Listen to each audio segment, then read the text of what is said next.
მოგესალმებით, თქვენ უყურებთ გამოშვებას Talk News. Სოლიდარობა მზია ამაღლობელს და ყველა სინდისის პატიმარს.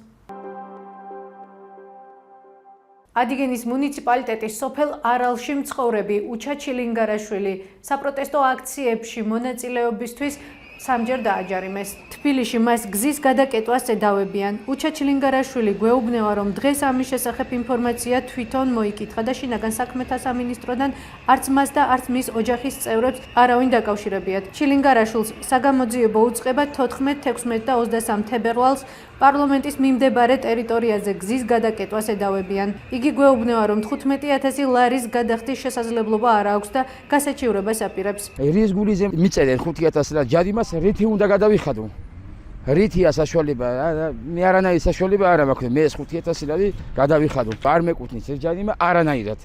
რახან ოპოზიციონერად განწყობილი ვარ და ვაპროტესტე მივდივარ რუსთაველზე. ამიტომ დამიწერეს 5,000 და ამათ ეს არ შერჩებათ ეს 5,000 ლარი. მე ამის გადამხდელი არა ვარ. გინდა დამიჭირონ, რაც უნდათ ისაქნან. მე ამ 5,000 ლარი არ გადავიხდი. 5,000 კი არა, 15,000 ლარია. მივდიოდი ხოლმე. არაფერი არ დამეღვევია, უბრალოდ მივალ ჩემის სოლიდარობას გამოვხატავდი და ეს თავდება უნდა წავიდეს. ამას ყველგან ვამობ. 2-3 დღეა აქ ვარ და დღეს უბრალოდ ჩამოვედი რომ მე ვთქვი, აბა გადავამოწმო თუ რაიმე ჯარიმა ხო არა მაქვს, მეც მეთქი ყველა ხანათი ჯარიმა მოსდის, ხან 11 ჯარიმა და რა ვიცი მე წერენ და წერენ ამ 5,000 ლარებს გეგონება ის იყოს, რა ქვია, ციდან წიოდეს ეს 5,000 ლარი და მივედი ჩვენთან ახალციხეში საპატრულოში და მე-12 ოთახში ვკითხე, მაინტერესებდა ჯარიმები იყო თუ არა ჩემს სახელზე და აღმოჩნდა რომ 3 ჯარიმა მქონია დაწერილი. ჩავიბარე ეს ჯარიმები, ხო წამოვიდოდი, ჩავიბარე ჩვეულებრივად და ამას მე გავასაჩივრებ. ახალციხის IP-დან პოლიტიკური ნიშნით პოსტის დაჰაჰავების გამო განთავისუფლებული ნინო ხაზალაშვილის საქმეზე დღეს საერთაშორისო გამჭვირვალობას საქართველოს სარჩელი ახალციხის რაიონულ სასამართლოში შეიტანა. სამცხე-ჯავახეთის დანიშნულების ადგილის მართვის ორგანიზაციის თანამშრომელი სამსახურიდან იანვრის თვეში გაანთავისუფლეს. IP-ის ხელმძღვანელმა დავით მუმლაძემ გვითხრა, რომ ხაზალაშვილს ხელშეკრულების ვადა ამოეწურა და მის გაგრძელების საჭიროება მიზანშეწონილად არ ჩათვალა. განთავისუფლებული პირი კი ამბობს, რომ ეს გადაწყვეტილება პოლიტიკური ნიშნით არის მიღებული. თემაზე მუშაობას განვაგრძობთ და ვრცელ მასალას მოგვიანებით შემოგთავაზებთ. ახალციხის რაიონულ სასამართლოში შევიტანეთ სარჩელი სამოქალაქო საქმეზე მოსარჩელი ნინო ხაზალაშვილის საქმესთან დაკავშირებით, რომელიც 2019 წლიდან დასაქმებული იყო IP-ის სამცხე-ჯავახეთის დანიშნულების მართვის ორგანიზაციაში ერთ-ერთ თანამდებობაზე, ერთ-ერთ ადგილას. მას შრომითი ხელშეკრულება შეუწყდა 2025 წლის 31 იანვარს და ხელმძღვანელი პირისგან განემარტა თუ რის საფუძველზე მოხდა აღნიშნული. იგი აღნიშნულ განმარტებას არ იზიარებს, ვინაიდან გამოთხოვილი ინფორმაციის საფუძველზეც ორგანიზაციამ და მის ხელმძღვანელმა განმარტა, რომ მას შრომითი ხელშეკრულება შეუწყდა ვადის გასვლის გამო, თუმცა მოსარჩელის პოზიცია არის შემდეგი, რომ მან 2024 წლის დეკემბერში სოციალურ ქსელში ერთ-ერთ პოსტზე გამოხატა რეაქცია, რაც გახდა რეალურად მისი ხელშეკრულების შეწყვეტის მიზეზი და მისი პასუხიც არის ეს და არა ის, რაც მან მოისმინა და რაც მას ჩაბარდა ოფიციალურად. ჩვენს მოთხოვნას წარმოადგენს შემდეგი, რომ სასამართლოს ვთხოვოთ, რომ დაავალდებულოს არასამეწარმეო იურიდიული პირი, რომ გაუგრძელოს მოსარჩელეს შრომითი ხელშეკრულება, ვინაიდან მას ერთი თვის ვადით დაუდეს, როდესაც უწყვეტად 30 თვეზე მეტი ვადით ედო მას ხელშეკრულება 2019 წლიდან. ასევე არის მის ტოლფას თანამდებობაზე აღდგენა, ვინაიდან მისი პოზიცია, მისი ადგილი, რომელსაც იგი მანამდე იკავებდა, უკვე აღარ არსებობს, რადგან გაუქმდა და ასევე არის განაცდურის ანაზღაურება, რომელიც შემდეგ უკვე წარმოიშვება მოპასუხე მხარეს სასამართლო პროცესის დასრულების შემდეგ. ეს არის ჩვენი მოთხოვნა. მაშინ როდესაც ახალციხის მუნიციპალიტეტის მერი ირაკლი ლაზარაშვილი ჩვენ სამუშაოს აკრიტიკებს, გთავაზობთ სიუჟეტს თუ რას აკეთებდა ტოქტივი წლების განმავლობაში ხალხის ინფორმირებულობისთვის. მაშინ როდესაც ჩვენ საქმიანობას ახალციხის მერი ირაკლი ლაზარაშვილი მავნებლობას და ჭორაობას უწოდებს, ჩვენ გადავწყვიტეთ გაგიზიაროთ თქვენსავე მომართვის და ჩვენს მიერ დაფიქსირებული პრობლემების საფუძველზე მომზადებული რეპორტაჟების ნაწილი. მე ჩემეუღლეს 2 დღე რო არ მივაწოდო წამალი, მე ის კომაში ჩამივარდე. 2021 წელს სამცხე-ჯავახეთში ფსიქოტროპული მედიკამენტები თვეების განმავლობაში ბენეფიციარებზე არ გაიცემოდა. რეგიონში 500-ზე მეტი ბენეფიციარისთვის შეწყვეტილი მომსახურეობის მიზეზი რეგიონში ლიცენზირებული ფარმაცევტის არარსებობა იყო. ჩვენი რედაქცია თვეების განმავლობაში ესაუბრებოდა მედიკამენტების საჭიროებების მქონე ოჯახებს და პასუხისმგებელ პირებს. უწყვეტი გაშუქების შედეგად არაერთი სამთავრობო უწყებების მიმართვის შედეგად სამცხე-ჯავახეთში ფსიქოტროპული მედიკამენტების მიწოდება აღდგა. გამოჩნდა თქვენი ტელევიზია. აღმოჩნდით აი ესე რომ ძალიან გუთნ მიიტანეთ ნამდვილად თქვენი საშუალებით. მოხდა ის რომ ესეთი ჯერ სამინისტროშიც გარეკეთში შეაწყვეტ ყველა ორგანიზაცია კი ვინმე ეკუთვნოდა მე ესე ვიცი ესეთი ინფორმაცია მაქვს. დღესდღეობით ეს პრობლემა აღარ 2023 წელი ახალციხეში ტაბიძის ქუჩაზე დაზიანებული საავტომობილო გზა, რომლის რეაბილიტაციასაც ხალხი 7 წელი ითხოვდა. ჩვენი ინტენსიური გაშუქების და პრობლემის დღის წესრიგად არ მოხსნის შედეგად დაიგო. მერიას ტაბიძისა და ბაღინაშვილის ქუჩაზე გზის დაგება 300,000 ლარზე მეტი დაუჯდა. წალკის სოფელ კოხტაში თანამედროვე სტანდარტებით აღჭურვილი სკოლა ევროკავშირმა რომ ააშენა და აკრედიტაციის მიუხედავად საგანმანათლებლო დაწესებულება მოსწავლეებს რომ ვერ იღებდა ჩვენგან შეიტყვეთ. ჩვენი ჩართულობით და მოქალაქეების მიერ მკაფიოდ გამოხატული კრიტიკული პოზიციის შედეგად კოხტას სკოლაში მოსწავლეთა მობილობა დაიწყო. ბავშვები სოფელშივე მდებარე სკოლის ნაცვლად კილომეტრებს აღარ გადიან სხვა სკოლაში მისასვლელად. ახალციხეში რამდენიმე ქუჩაზე, კერძოდ რაბათის ტერიტორიაზე, ახალციხე ვალე ადიგენის გზაგასაყარზე და მარდის დასახლებაში გატეხილი, დაბურული და დაზიანებული საგზაო სარკეები ახალციხის მერიამ ჩვენს მიერ მომზადებული რეპორტაჟიდან დაახლოებით 2 კვირაში შეაკეთა. ეს დაზიანებული კიბეებიც მას შემდეგ მოაწესრიგეს, რაც საკითხით ჩვენ დავინტერესდით. პრობლემა მასალის მომზადებიდან 1 კვირაში მოგვარდა. წალკის მუნიციპალიტეტის ტერიტორიაზე ეგრეთ წოდებული ზებრა ქვეითთა გადასასვლელი პირველად ისტორიაში სწორედ ჩვენი მუშაობის შედეგად დაიხაზა. ალბათ ასპინძის ქუჩაზე ეს ზებრა გადასასვლელიც გახსოვთ, რომელიც ისეთ ადგილას იყო დახაზული, რომ პირდაპირ ხესთან მიგიყვანდათ. მერიამ ვიდეოს მომზადებიდან მეორე დღესვე ბალახის გაზონი გაჭრა და ქვის ფილები დააგო.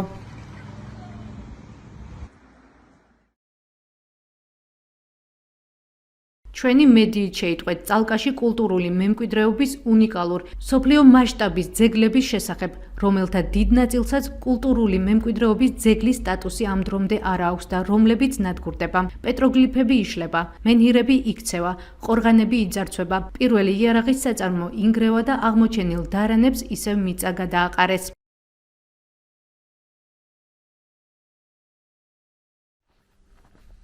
ჩვენ მოგიყევით ახალქალაქში აღმოჩენილი დარანების შესახებაც, რომელიც მაშინ გამოჩნდა, როდესაც იხტილა სამსარის საავტომობილო გზა გაიყვანეს. ჩვენვე მოგიყევით იმის შესახებ, რომ ისტორიული ძეგლების შესწავლას კულტურული მემკვიდრეობის დაცვის სააგენტო არ აპირებს.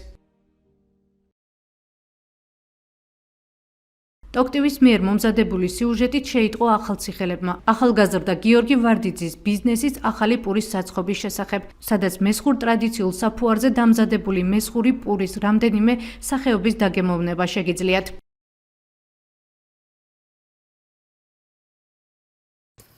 ეს არის დარცვა. ჩვენვე მოგიყევით მუსხში მცხოვრები მარო ბაბოს შესახებ, რომელიც წლებია მესხური ტრადიციული ორნამენტების გამოყენებით ხალიჩებს, ფარდაგებს, წინდებს და სხვა ნივთებს ქსოვს და ახალგაზრდებს ასწავლის. მოგესალმებით, თქვენ უყურებთ გამოშვებას Talk News. წლებია ჩვენი გუნდი იღებს თქვენ შეტყობინებებს. აკვირდება თავად გარემოს და ცდილობს იყოს თემთან ახლოს. ყოველ დილით ვგეგმავთ და ვმუშაობთ პანდემიის დროსაც, უამინდობის და უძლურობის დროსაც. თავად განსაჯეთ, ამას ჭორაობა ქვია თუ საკუთარი საქმის ერთგულება საკუთარი თემისთვის. მე მინდა ურისტოთ გითხოვო და გკითხო თუ გითხრა. არ ვიცი, რატომ მავნებლობ? აი მართლა მინდა ეს კითხვა დაგისვა, იმიტომ რომ თუ არა მავნებლობა, ეს კითხვები, განსაკუთრებით შენი ბოლო პერიოდის კითხვები, მე სხვას ვერაფერს ვერ დავარქმევ. მე გეტყვი იმას, რომ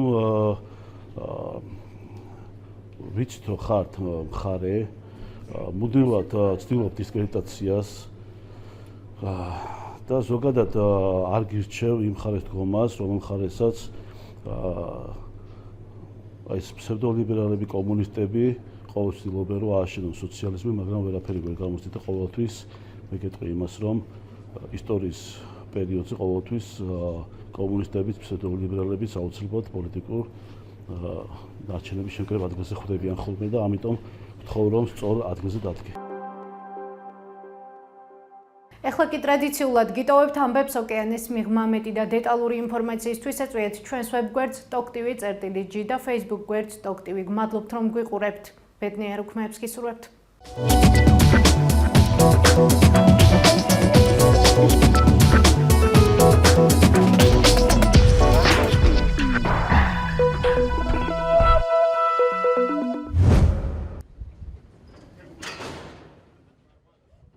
ამ მაღაროში 235 მეტრის სიღრმეზე ბევრი უკრაინელი ქალი ახალ გზას გადის. ოლენა მაღაროელებს ეგებება. ის მუშებისა და ტვირთის გადაადგილებაზეა პასუხისმგებელი. ნახე განცხადება, რომ მუშებს ეძებდნენ, დავურეკე და მოვედი. ოლენა აქ წელიწად ნახევარია მუშაობს. საკუთარი თავისა და სხვა მაღაროელების გასამხნევებლად ეს მხიარული სურათები დავხატე, როდესაც დაღლილი მაღაროელები ცვლიდან ბრუნდებიან, მათ უყურებენ და ეღიმებათ. ლიფტიდან ნასტია გვირაბის სიღრმეში თავის სამუშაო ადგილისკენ მიდის. ის საბაგირო ვაგონს მართავს, რომელსაც მაღაროელები კიდევ უფრო ქვემოთ, უშუალოდ მაღაროში ჩაჰყავს. ნათესავები გაოგონდნენ, რადგან ადრე მიწისქვეშ მხოლოდ კაცები მუშაობდნენ, მაგრამ ქვეყანაში ვითარებიდან გამომდინარე, როგორც შეგვიძლია ვეხმარებით. რუსეთის სრულმასშტაბიანმა ომმა უკრაინის მაღაროებში მუშახელის ნაკლებობა გამოიწვია. მამაკაცების სამხედრო მობილიზაციის ფონზე კერძო კომპანია დიტეკი, რომელიც დნიპროში მაღაროებს ფლობს, მუშახელის დრამატული ნაკლებობის წინაშე აღმოჩნდა. До 22-го року на підприємствах ДТЕК Енерго наших шахтарів 2022 წლამდე DTEK-ის მაღაროებში დაახლოებით 20,000 ადამიანი მუშაობდა. ამ დროისთვის 3,500 ადამიანი უკრაინის შეიარაღებულ ძალებშია. ეს მთელი ერთი მაღაროს თანამშრომელთა რაოდენობის ტოლფასია. ну ціла шахта в цілому людей, яка знаходиться зараз на передовій. კომპანიამ ქალების მიღება 2022 წლის ზაფხულში დაიწყო. მას შემდეგ, რაც უკრაინის პარლამენტმა მძიმე და სახიფათო მიწისქვეშა სამუშაოებზე ქალების მუშაობის აკრძალვა დროებით შეაჩერა. Ми проаналізували робочі місця, які ми можемо გამოვყავით სამსახურები, რომელიც ქალებისთვის მიმზიდველი უნდა ყოფილიყო და დავგეგმეთ, როგორ უნდა მოგვემზადებინა ისინი. ახალი სპეციალობების შექმნას დაახლოებით 3 თვე დასჭირდა. ასევე მიზნად დავისახეთ, ქალები ფიზიკურად მძიმე სამუშაოებში არ ჩაგვერთო. Все ставили таку задачу, щоб не залучати на важкі якісь там умови праці. ქალები სატრანსპორტო საშუალებებს მართავენ, მაღაროელები სამუშაო ადგილებზე მიჰყავთ, ჰაერის ხარისხს ამოწმებენ და ოლენას მსგავსად სარემონტო სამუშაოებსაც ასრულებენ. დღეს კონვეიერს გორგოლაჭები გამოუცვალეთ, ეს მოვხსენით, ხედავთ რა მდგომარეობაშია და ახალი დავაყენეთ. ქალები ამ სამუშაო ადგილებს ავსებენ, ხოლო კაცები მაღაროს სხვა მონაკვეთზე გადაჰყავთ, სადაც სამუშაო უფრო სახიფათოა და ფიზიკურ ძალას მოითხოვს. ჯალამბარს ვმართავ, რომელსაც გვირაბ გამყვანების მიერ ამოღებული ქვის მასა გადააქვს. ეს ძნელი სულაც არ არის, ეს მანქანას ამოძრავებს. ირინა ამბობს, რომ მისი სამსახური სტაბილური და კარგად ანაზღაურებადია. ამბობს, რომ ეს საშუალებას აძლევს უკრაინის ენერგოსტაბილურობაში თავისი წვლილი შეიტანოს. გულწრფელი რომ ვიყო, ომი რომ არ ყოფილიყო, ამ სამსახურს არ ავირჩევდი, მაგრამ ამ წუთს ყველა უკრაინელი ცდილობს ჩვენს გამარჯვებას დაეხმაროს. Намагається щось зробити для своєї держави, для того, щоб підтримати нашу перемогу. ბევრი კაცი მაღაროელი ihores მსგავსად ამ დახმარებას მიესალმება. Було мало людей. სრულმასშტაბიანი ომის დასაწყისში მიყოლებით ორცვლაში მუშაობა გვიწევდა. ახლა განრიგი უკეთესია. მე სტერეოტიპულად ვფიქრობდი, მაგრამ ახლა ვხედავ, რომ ქალები მაღაროში დიდებულად მუშაობენ. დიტეკის თანახმად, კომპანიის მაღაროებში ახლა 550 ქალი მუშაობს.